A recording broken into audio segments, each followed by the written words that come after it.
E boa noite, nós somos o videocast Exercitando Consciências, né? Feito para disciplina de tópicos em ciência. E aí, agora, vamos nos apresentar rapidamente. Meu nome é Rômulo, eu sou professor de Química, e leciono atualmente, em Cariacica. Célia, se apresente, que a gente quer saber um pouco mais de você. Eu sou Josélia, eu sou professora de Química também e atualmente eu estou lecionando uma escola de tempo integral e também uma escola de tempo regular aqui no município de Colatina. E Natan, Bom, você? eu sou o Natan, minha formação é em matemática, mas eu atuo também lecionando física e química e eu atuo como professor autônomo, um pouco diferente dos meus colegas aí. Não estou na escola, mas atuo com alunos mais voltado na área de reforço escolar, preparação de concursos, mas na área autônoma mesmo. E aí, agora, hoje, a gente vai entrar numa conversa que nosso tema é o método científico e as pesquisas em saúde. Então, hoje a gente vai relacionar bastante a ciência com a saúde. Bom, então, antes de tudo, né, a gente tem que conversar e discutir sobre o que é a saúde, né? O que é saúde?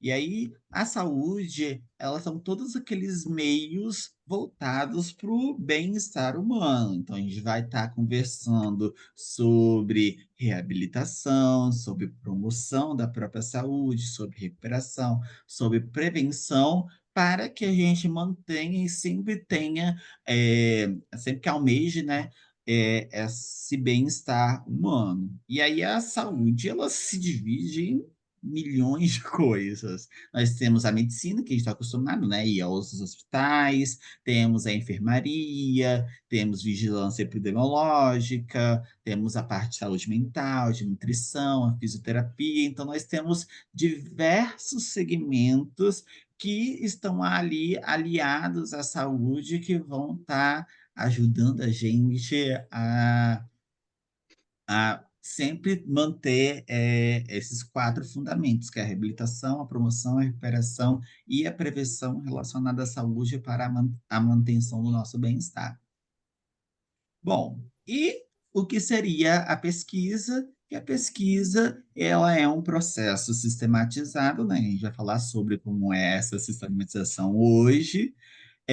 Então, ela vai seguir, né, um método para se investigar fenômenos, e assim a gente vai adquirir conhecimentos novos e entregar esses conhecimentos aos que já existem para a gente sempre aprimorando esses conhecimentos. Bom, então, se a gente está falando agora sobre a pesquisa científica e a saúde, vamos entrar um pouquinho sobre o método científico. Então, Natan, o que que você consegue dizer para nós sobre o método científico? O método científico ele foi muito importante aí na parte de saúde, principalmente, nas grandes descobertas que nós tivemos que revolucionaram até a nossa expectativa de vida, né? Se a gente for analisar até saindo um pouco da área da saúde, os grandes pensadores e filósofos, eles sempre começavam pelo ponto inicial do método científico, que é a observação. E a partir da observação construía-se ali as teorias, as hipóteses, que a gente podia depois, através dos experimentos e através de testes que davam certo ou que davam errado, validar essas hipóteses, essas teorias criadas por eles, para a gente chegar, enfim, aos nossos novos conhecimentos. E dentro da área da saúde não foi diferente, né? A partir das doenças e de várias observações que os pesquisadores conseguiam fazer no passado, chegava-se então às nossas grandes evoluções, que a gente vai citar mais à frente aqui na nossa conversa, como a descoberta de antibióticos, de vacinas, entre outros avanços tecnológicos, através da utilização do método científico. Bom, então aqui a gente tem, né, a figura, e basicamente é uma das formas que a gente pode explicar o método científico, né? E ele todo vai acontecer a partir, né, do questionamento do nosso ato de questionar como que o fenômeno está acontecendo. E aí, para a saúde, ela vai ser bem valiosa também, né? Bom, e aí a aplicação do método científico na saúde, como que ele vai ocorrer? Natan, você pode nos ajudar sobre esse ponto também? Claro, na saúde, o método científico ele vai servir para diagnosticar essas doenças e identificar as suas causas. Lógico, né? Sempre buscando tratamentos que sejam seguros e respeitando os princípios éticos. O fenômeno saúde e doença, onde a pessoa estava saudável e agora desenvolve uma doença, a partir desse fenômeno são feitas as observações. E dessas observações podem-se ser formuladas teorias para a gente testar elas em diferentes tipos de estudos, seja in vitro, em laboratório, utilizando ali microscópios, com pesquisas mais fechadas, ou em coortes, né, analisando um grupo ou observando uma população, uma pequena amostra ali, para compreender os impactos na vida humana. O método científico ele vai permitir uma tomada de decisão assertiva no controle ou na erradicação de doenças ou de melhores conceitos e de melhores conclusões acerca de como melhorar a saúde ou como erradicar doenças e outras epidemias, como a gente passou nos últimos tempos aí, através das observações, a gente pôde avançar nessas áreas aí, utilizando o método científico. Você falou no método científico agora da saúde, e aí linkando um pouco com a educação, me fez lembrar um pouco sobre a aprendizagem baseada em problemas, que é muito utilizada, por exemplo, no estudo para a formação de médicos, na qual eles vão ter, né, essa ideia de pegar uma doença e aí, a partir dela, ir pesquisando sobre até chegar no diagnóstico. Foi uma correlação que eu consegui fazer agora a partir da sua explicação.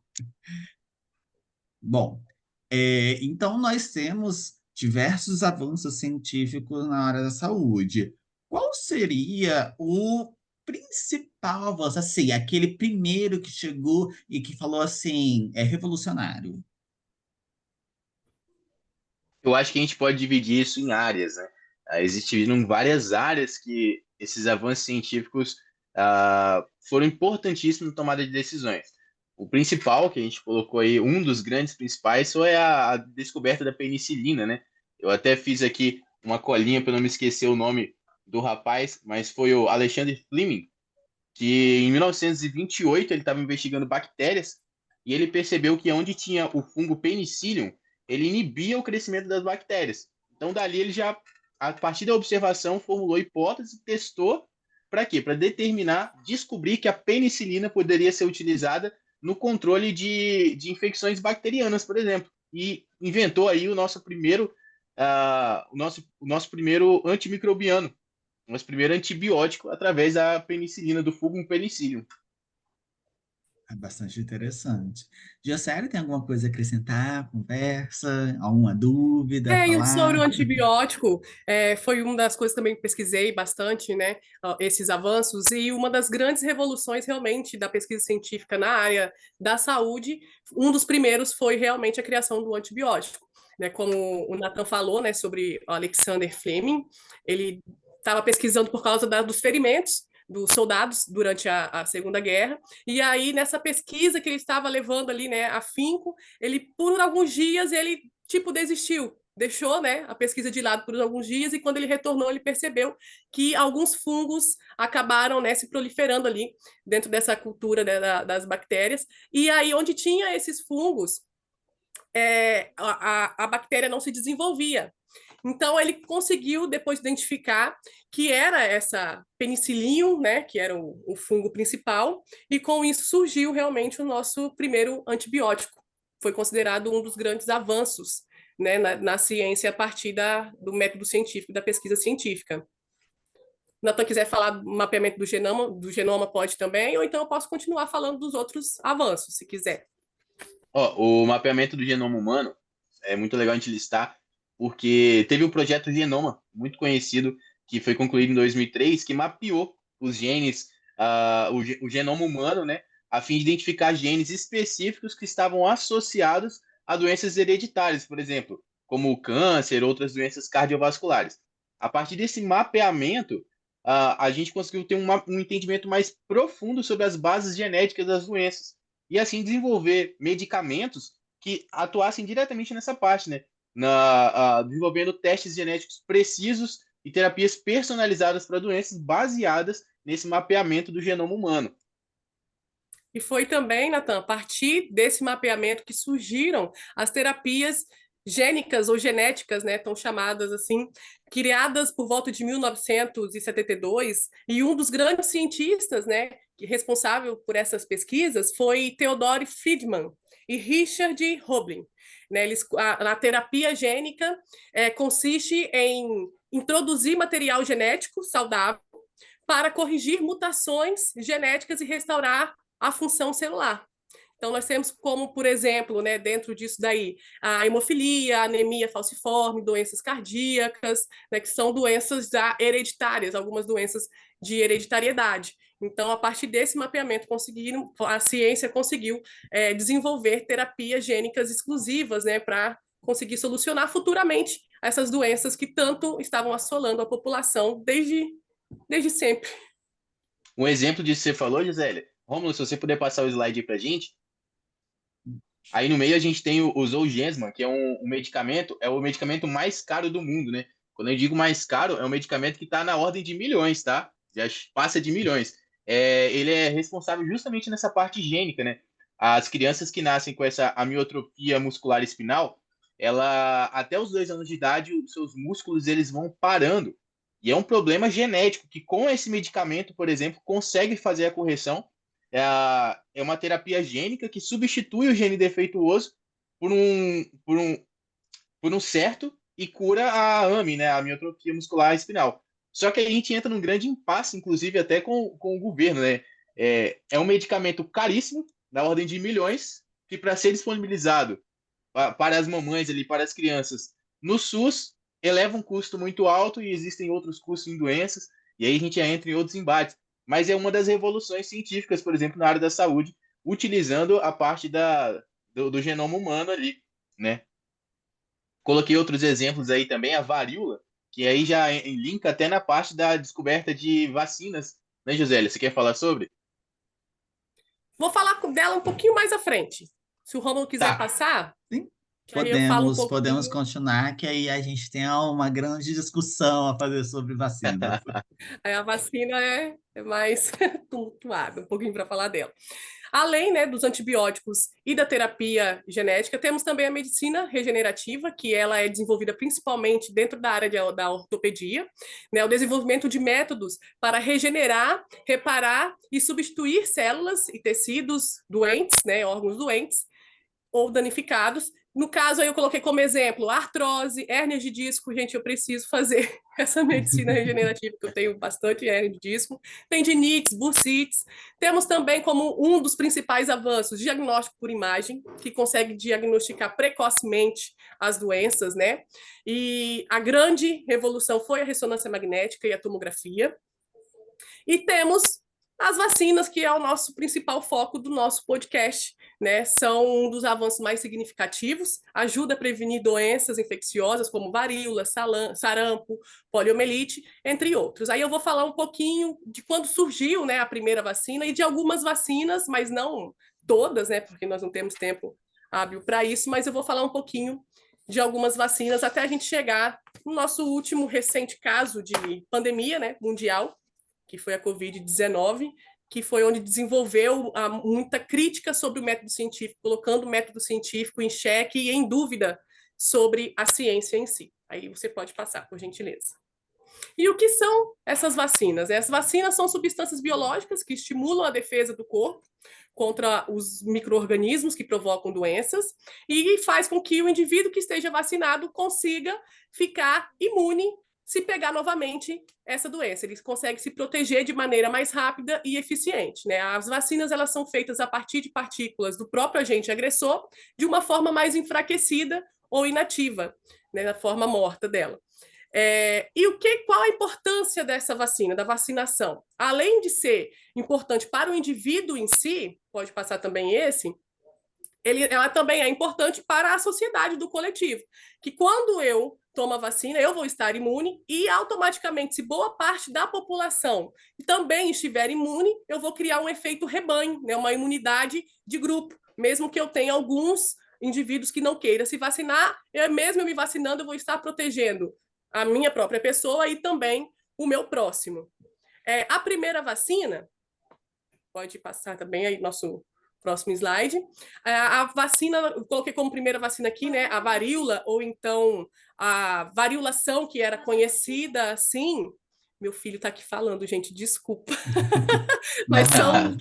as questões, os erros de gravação que acontecem. Eu estou aqui com a mãozinha mandando, não sei se vocês conseguiram ouvir ele perguntando, mas Não, vamos tudo lá. bem. A varíola, né, ela foi desenvolvida em 1976, a vacina de varíola, pelo cientista Edward Jenner, que ele percebeu que durante aquele surto de varíola, as ordenhadoras de vaca, elas conseguiam ter a varíola de uma forma mais leve, elas contraíam o vírus de forma mais leve. E aí ele teve a ideia, né, de pegar um pouco da secreção das mãos dessas ordenhadoras. E por que elas tinham a varíola de forma mais leve? Porque elas conseguiam contrair uma doença do gado. E essa doença do gado fazia com que a varíola nelas fossem de forma mais branda. Então, ele pegou um pouco da secreção da mão de uma das ordenhadoras e inoculou em um garoto de 8 anos.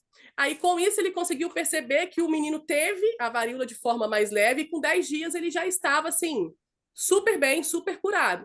E depois ele inoculou nesse menino o vírus da varíola para ver o que iria acontecer com ele. E ele não pegou.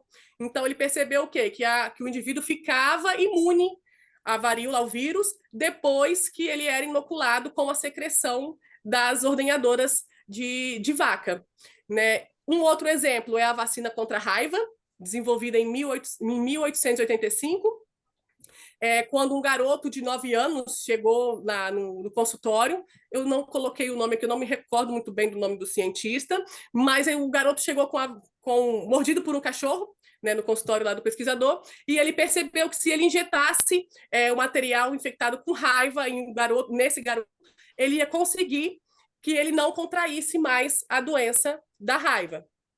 O terceiro exemplo de vacina, nós colocamos aqui a febre amarela, desenvolvida em 1937, e ela também é muito importante hoje em dia, principalmente nos municípios, né, que são tropicais, com muito calor, e a partir da utilização de ovos de galinha embrionados, realizando a passagem do vírus vacinal na cavidade amniótica, eles conseguiram identificar, então, uma vacina para a febre amarela. E os outros avanços temos também, como a poliomielite, o sarampo, né, a hepatite, a influenza, que nós professores também tomamos todo ano, né, que tem que ser repetida continuamente, e a última, a Covid-19, que eu ressalto a questão da agilidade da vacina da Covid-19 que foi desenvolvida, né? Normalmente uma vacina tem aí o tempo de 10 a 20 anos para ser desenvolvida, e a Covid foi desenvolvida em tempo recorde, graças às pesquisas de Kathleen Caricó e Drew Weissman, né? Eles já tinham pesquisas antigas sobre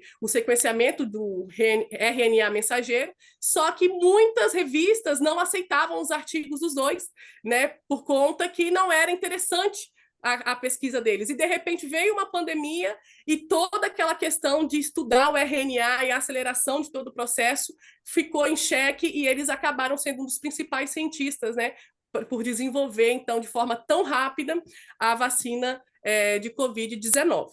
E foi a partir do Covid-19 também, né, que se criou muitos mitos e verdades sobre a vacinação, muitas coisas ligadas a questionamentos políticos, né, a força política, levando com que muita parte da sociedade colocasse a ciência em descrédito. Né, começasse a duvidar de método científico que já foi pesquisado, que já foi testado, as hipóteses, as evidências, e do nada tudo aquilo foi colocado como uma anticiência ou alguma questão de poder político, mais uma questão de quebra de braço, de domínio da política em si.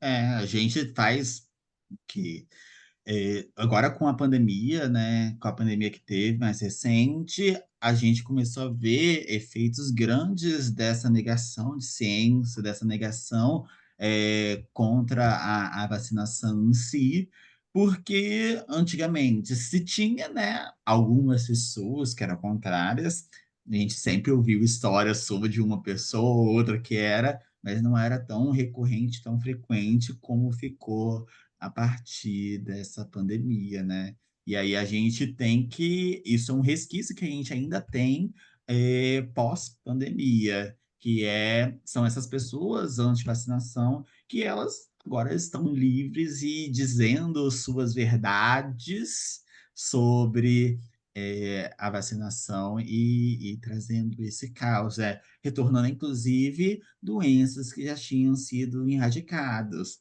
Porque uma verdade que nós temos sobre as vacinas, que elas contribuíram para o controle de antigas epidemias. Então, a gente tem conhecimento, né, um conhecimento da produção da vacina do Covid, e aí, por efeitos lá atrás, e assim como a não publicação dos artigos de quem trabalhava com o RNA mensageiro, a gente vai todo esse questionamento, toda essa dúvida sobre, né, essas vacinas, e isso se acumulou durante a pandemia para trazer essa descredibilidade que a vacinação e as vacinas estão tendo ultimamente. Então, a gente tem muitos mitos sobre a vacinação. Por exemplo, a vacina contra o vírus da influenza, né, provocar gripe, o que não acontece.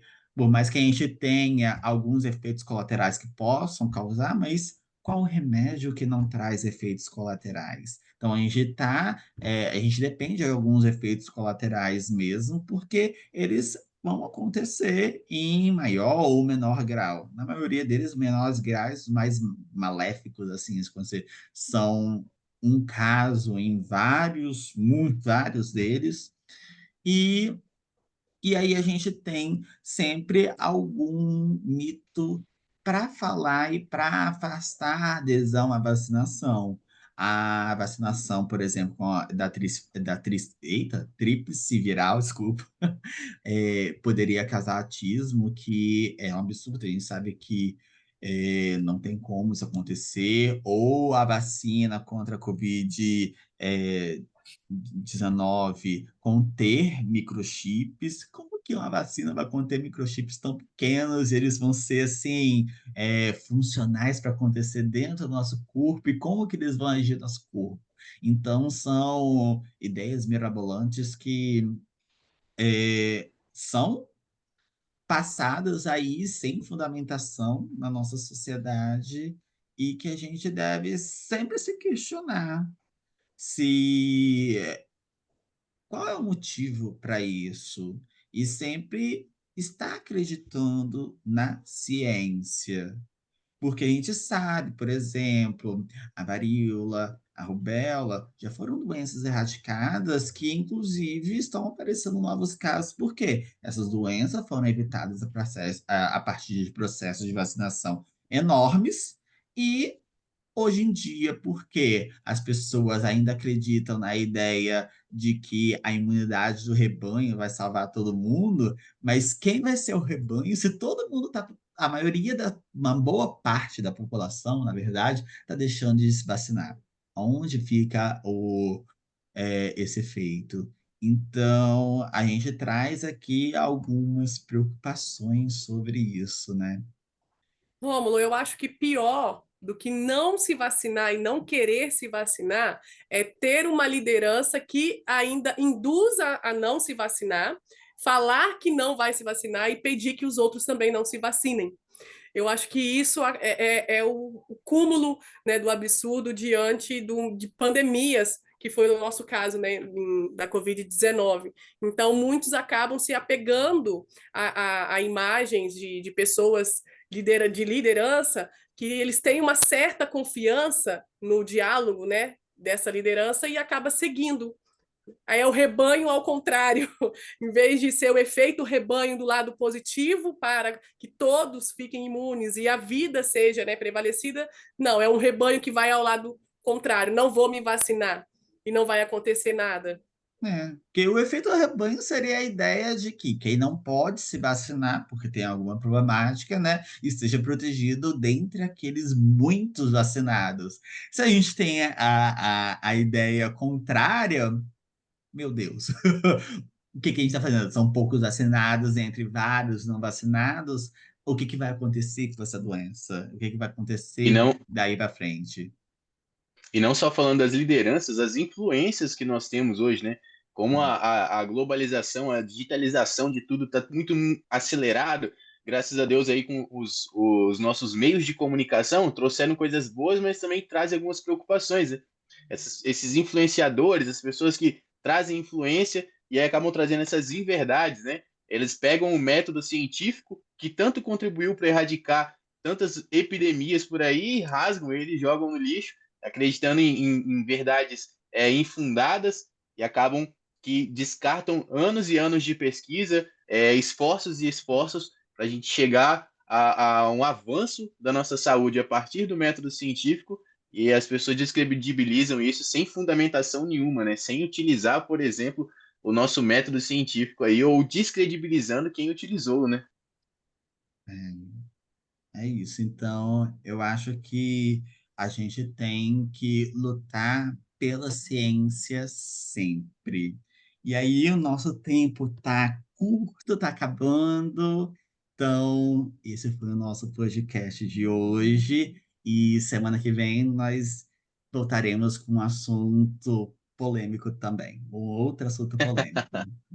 Tchau, tchau, gente. Tchau, gente, boa Tchau, noite. abraço. Boa noite.